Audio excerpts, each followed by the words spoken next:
Mga possible things na po pwedeng mangyari sa isang lalaki kapag ka nag-no contact rule ka sa kanya. Yes, mga kamamay, this is the powerful way kung papaano tataas ang halaga mo sa isang lalaki, kung papaano muling babalik ang nararamdaman at pag-ibig sa iyo ng isang lalaki. So at this moment of time, at this video mga kamamay, pag-uusapan natin is yung possible na magiging resulta o possible na maaaring mangyari kapag ka nag-no contact rule ka sa isang lalaki. So mga kamamay, if ever na gusto mo yung ganyang klase ng love advice, lagi kong pinapaalala sa iyo, don't forget to click the subscribe button, notification bell, and syempre, i-like mo na rin ang video ito para sa mas marami pang love advice na maaari kong i-share sa iyo. Kung napindot mo na yan mga kamamay, maraming salamat. And syempre, sa mga gusto pala dyan na magpa-advise at nahihiya kayo na mag-comment o magtanong dito, make sure lang mga kamamay na maging member kayo, just clicking the join button down there. Para sa ganun, pag naging member kayo dito, pwede kayong magtanong and ako na po ang bahalang sumagot o gumawa ng video para sa inyo. Pwede ko po itong i-release, okay, na kayo lang po yung makakapanood o yung lang mga members lang ang po pwedeng makapanood. So ano pang hinihintay nyo? Be a member of this channel by clicking the join button and umpisahan nyo na ang pagtatanong at kayo po ang priority ko na sagutin at gawan ng video. Okay? So much for that mga kamamay. So proceed na tayo ngayon sa ating topic sa gabing ito. So ano nga ba yung possible na maaaring maging resulta o possible na maaaring mangyari kapag ka hindi ka nagparamdam sa isang lalaki, kapag ka nag-no contact rule ka sa kanya, kapag ka lumayo ka sa kanya? So number 1, yung mataas na pagkamis niya sa iyo. Oo mga kamamay, kapag ka hindi ka naghabol sa isang lalaki, kapag ka binabaliwala ka ng isang lalaki, hindi mo na nararamdaman yung pagmamahal at pag-ibig niya sa iyo, nawawala na yung init, binabaliwala ka na. Kapag ka nag-no contact rule ka sa kanya mga kamamay, sure ako, tataas yung pagkamis niya sa iyo. Sapagkat hindi ka na nagpaparamdam, hindi na ikaw yung dati na text ng text, chat ng chat, kulit ng kulit, tawag ng tawag. Ngayon, mag-iisip siya sa kanyang sarili kung bakit, kung anong nagawa niya sa iyo, kung bakit hindi ka naghabol, kung bakit bigla kang nawala, bigla kang naglaho, at bigla kang hindi na naghabol sa kanya. Kapag ka ganyan mga kamamay, sa araw-araw na lumilipas, maninibago yan. Yung dating ikaw na naghahabol, malulungkot siya ngayon. Sapagkat nanibago siya Nasanay siya dati na lagi ka lang nandyan, lagi ka lamang iniitsapwera, lagi ka nalang binabaliwala, sapagkat habol ka ng habol Ang isang lalaki po ay layo ng layo o takbo ng takbo para hindi mo maabutan kapag ka naghahabol ka. Pero kung titigil ka ng paghahabol, titigil ka ng pag-contact sa kanya, mag-no contact rule ka, sigurado ako mga kamamay, tataas ang pagkamis niya sa'yo. Hahanap-hanapin ka niya. Mamimiss ka niya kasi hindi siya sanay na walang naghahabol sa kanya na kagaya mo. So number 2 na maaaring po pwedeng mangyari kapag ka nag-no contact rule ka sa kanya, ang mahalin ka niya ng totoo. Oo mga kamamay. Sabi ko nga sa inyo, napakakapangyarihan nitong no contact rule na to kasi possible, sigurado ako, maaari kanyang mahalin ng totoo sapagkat marirealize at ma-analyze niya na po pwede kang mawala sa kanya. Yung isang babae na palaging naghahabol sa kanya, yung isang babae na walang ipinakita sa kanya kundi ang pagmamahal, diba? So, possible kapag ka nakita niya na bigla kang naglaho, bigla kang nawala, nasanay siya dati sa paghahabol mo, nasanay siya dati sa pagmamahal mo, na kahit nagiging mukha kang TANGA, okay lang sa'yo para lang maipakita sa kanya ang pagmamahal. Sigurado ako kapag ka nawala ka, kapag ka nag-no contact rule ka sa kanya, mamahalin ka niya ng totoo sapagkat maaaring hindi ka na bumalik kapag ka nag-no contact rule ka sa kanya. Yun ang iisipin niya sa sarili niya. Kaya hindi na niya sasayangin pa ang panahon at oras, mamahalin ka niya na ng totoo. Okay? So number 3, simula na ng pagbaba ng kanyang pride.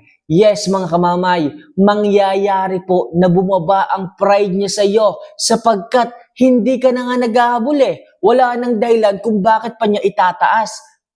Bakit pa niya itataas? Eh wala ka na.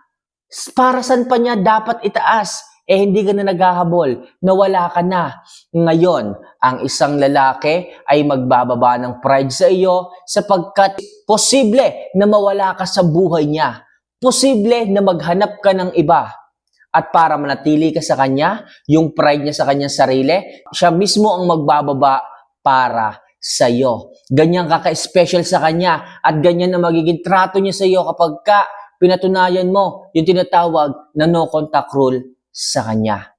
So next, yung muling pagbabalik ng feelings niya para sa iyo. Oo mga kamamay, sabi ko nga kanina, kung dati nawawala na yung halaga nyo, nawawala na yung feelings at nararamdaman sa inyo ng isang lalaki, kapag nag-no contact rule kayo sa kanya, kung mahal kayo kung mahal kayo, sigurado ako manunumbalik ang dating feelings niya sa inyo. Matatakot yan na baka tuluyang kang mawala. Matatakot yan na baka maaari kang makakita ng iba. At baka yung pagmamahal na po pwedeng ibigay mo sa kanya is sa iba mapabaling. Ayaw niya yung mangyari. At ang mangyayari dyan, kapag nag-no contact rule ka sa kanya, sigurado ako, magbabalik yung dating feelings na nawala para sa iyo. Kaya ano pang hinihintay mo, gawin mo na ang no contact rule sa kanya. So next, ang pagkatuto niya sa mga pagkakamali niya.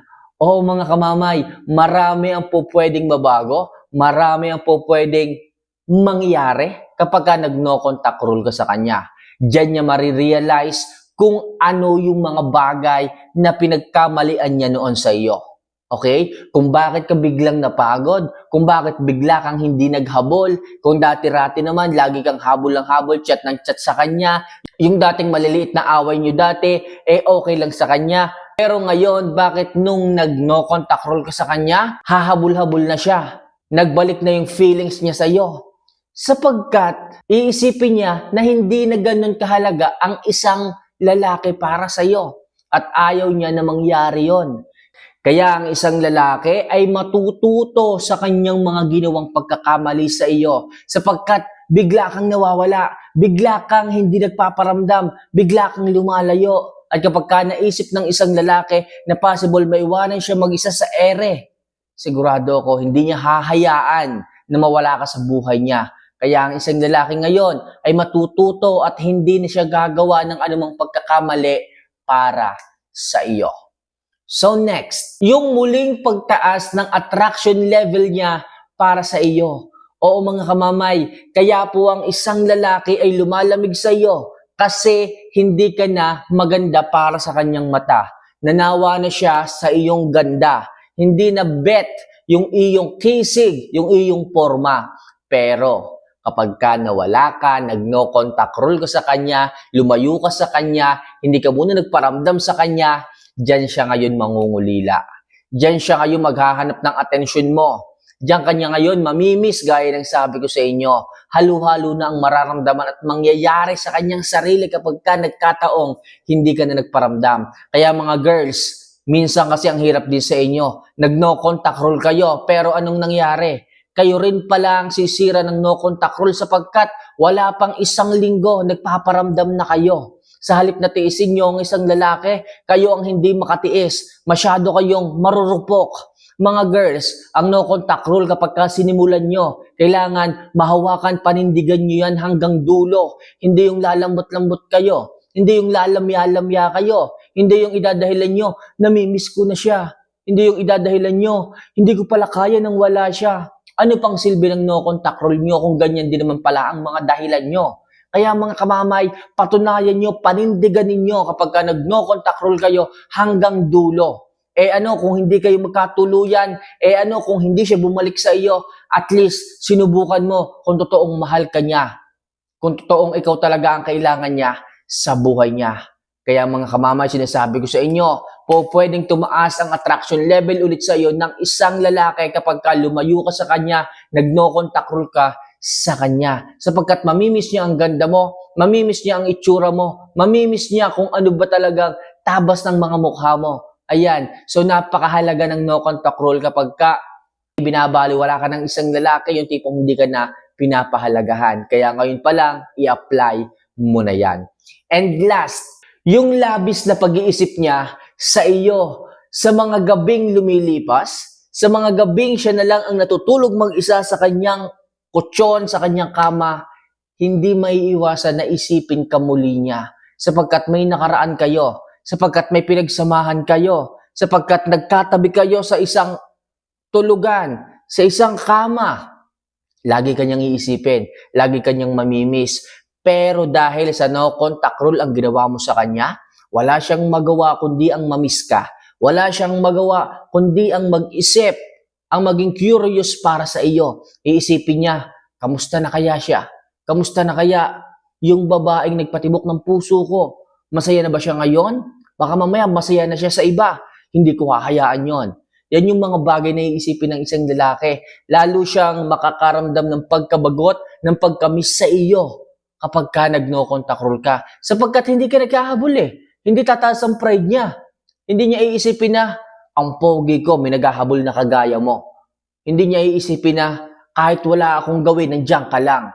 So kapag ka nag-no contact rule ka, tandaan yung mga kamamaya, siya ngayon ang mag-iisip, magtatalo ang isip at puso niya sa kung anong nararamdaman hanggang sa makapagpasya siya na muli kang balikan. So mga kamamay, yan yung mga bagay na maaaring mangyari kapag ka nag-no contact rule ka sa isang lalaki. Kaya ano pang hinihintay nyo mga kamamay? Kung gusto nyo pa ng ganyang klase ng mga love advice, don't forget to click the subscribe button, notification bell, and i-like nyo na rin po ang video ito para sa mas marami pang maaari kong maitulong sa inyo pagdating sa buhay, pag-ibig. So paano mga kamamay? See you for our next vlog. Ingat po kayo palagi. Paalam.